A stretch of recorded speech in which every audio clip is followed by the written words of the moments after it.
The light of the human heart, when it's given faith, if it were opened up, it would blind the world. May this message give us eyes with which to see, ears with which to hear, and hearts with which to love each other, and to love the world, and to do good. Hey, Sean Hannity here. Hey, click here to subscribe to Charles Payne and catch our hottest interviews and most compelling analysis. You will not get it anywhere else. Okay, that's a high standard. Hey everyone, I'm Emily Campagno. Catch me and my co-hosts Harris Faulkner and Kaylee McEnany on Outnumbered. First step in solving any problem is recognizing there is one.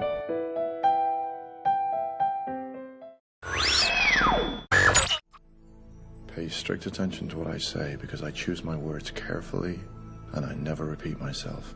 I've told you my name. That's the who. The where could most readily be described as a prison cell. But there's a vast difference between being stuck in a tiny cell and being in prison. The what is easy. That's also the when. As for the why, it's exceedingly simple. Because I can. Which leaves us only with the how. And therein, as the bard would tell us, lies the rub. This is where I'd love to know if she held those sources accountable, because we saw the email from the DOJ saying that we swept up the passports. There were 2 that were expired, 1 that was active. They were diplomatic passports, which are given to you in government, par for the course, being the President of the United States. But to me, this speaks to kind of the indiscriminate nature of this search. You know, remember, technically your passports are the property of the United States government. You know, think of it as a privilege, not a right. But certainly other personal property, absolutely it's seized by the government and will remain in such for years. I've had clients that are still trying to get their stuff back. Cheryl, you're... And this argument that's being proffered, that these are diplomatic passports, they can be seized by the government at any time, that's what we call a red herring. Look over here, because the point is the government returned the passports within a week. So the government did not mean or intend to take those passports. I will say, interesting, 9.5 hours to rifle through 11 boxes. You had a dozen agents to rifle through the 11 boxes you took. At no point did 12 people searching for nearly 10 hours come across the passports and say, oh, we should leave those here.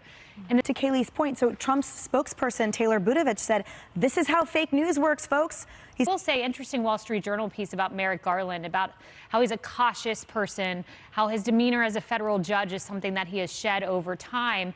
And they write that even with routine matters, such as requesting help from foreign governments, he would review in detail these documents that normally you would delegate. And I would just love to know, at what point did he turn from a cautious attorney general who reviewed documents that should have been delegated to an unprecedented raid on a former president? I'd love to know the calculation in his mind. I'd love to know if there were any objections, because I've got to think one person said, hey, this might look political. We need to have a really good reason. We'll wait for the facts to come out, but the bottom line, he should give those documents to Rubio and Warner. And I applaud Democrat Senator Warner for saying, I need to see the documents. So thank you for that bipartisan call. I think America echoes that. That's right. And Harris, this is how fake news works. As Trump's spokesperson said, it's up to the remaining good people within these institutions to expose the bad actors and hold them accountable. The only surprise to me is that it is happening or has happened to a former president. So the American people have a lot more questions that will hopefully be answered soon. Folks, because that level of encroachment and that level of lack of specificity, the level of like, oh, we grabbed this too, oh, sorry, here it is. This is how fake news works, folks. I mean, I have a million stories of heartbreaking encroachments into average American people. And I think that the people asking now, well, then this is going to happen to us next. It's already happening on a micro and macro scale, frankly. What if you don't get all your thoughts on this? Well, I mean, what is going on at the FBI?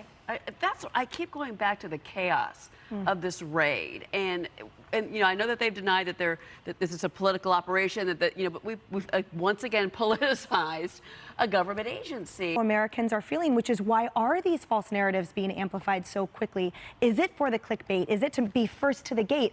But then you just have to backtrack and it's a shame to me what's happened to what I think was once a great organization, a great piece of the U.S. government. And this raid has just, I think, shown that they really just don't know what they're doing. And I think that's one of the reasons they don't want the affidavit released, because they're using it, oh, it's national security, oh, we have to protect the witnesses. I think it's because, once again, like we found out with Russiagate, there's not going to be a there. And I think that's what they're more worried about than anything. And yes, I read the P.O.T.U.S. He went on to say this is a perfect example of how the vital institutions of media and justice are being destroyed from within by the lazy, the corrupt, and the ill intent. Now, there's not going to be a there, and I think that's what they're more worried about than anything. And yes, I read the P.O.T.U.S. And I would just love to know, at what point did he turn from a cautious attorney general who reviewed documents that should have been delegated to an unprecedented raid on a former president? Admit that you're wrong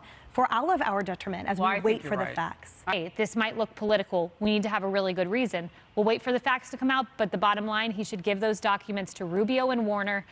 I'd love to know the calculation in his mind, and I applaud Democrat Senator Warner for saying, I need to see the documents. So thank you for that bipartisan call. I think America echoes that. That's right. And Harris, in all of those questions, it also includes sort of how the media is shaping this. Said the Biden administration actively feeds half-truths and lies that the media willingly amplifies, advancing a partisan narrative to attack Trump. And Merrick Garland, he gave all this thoughtful time and, and really contemplated. That raid was not carried out by an agency that gave it careful time and contemplation. It was chaos. And I think it's going to... We're not going to get anything out of it again. You really want to criminally charge a former president? You really want to go down that road? Yeah. But I want to touch on something you said, because it really speaks to the issue of the power grab here.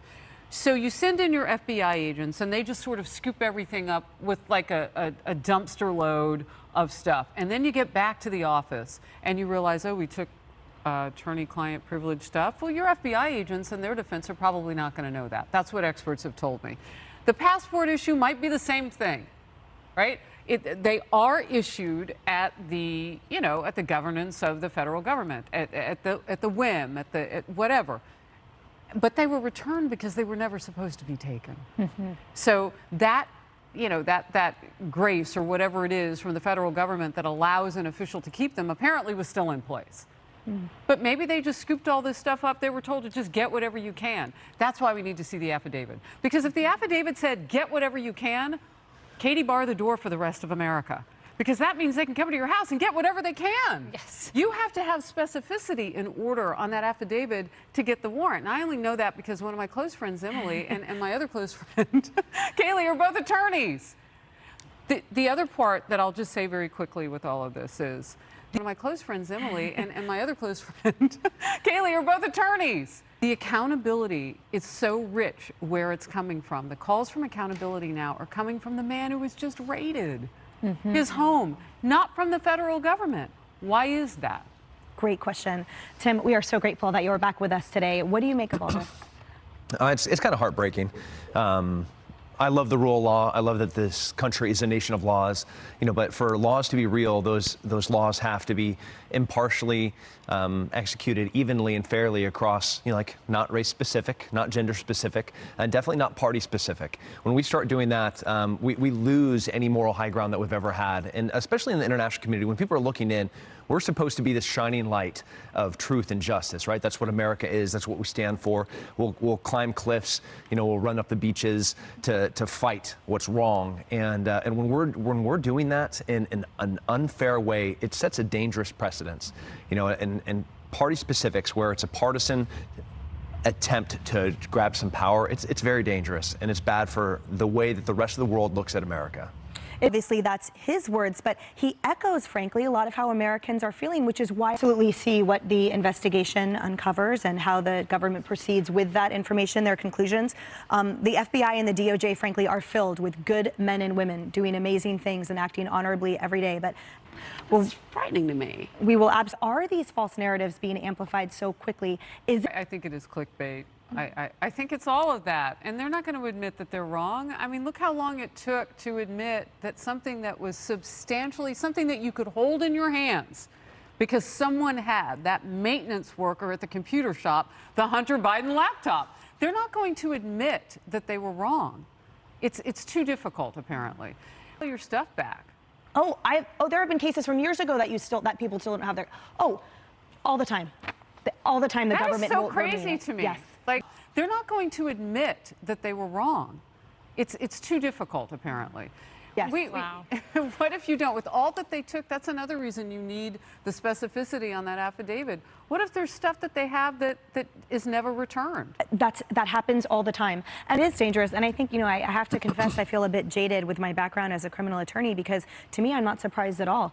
Look how long it took to admit that something that was substantially, something that you could hold in your hands. You need to have a really good reason. Well, Chaiyya Chaiyya Chaiyya चल छैया छैया छैया सारे इश्क की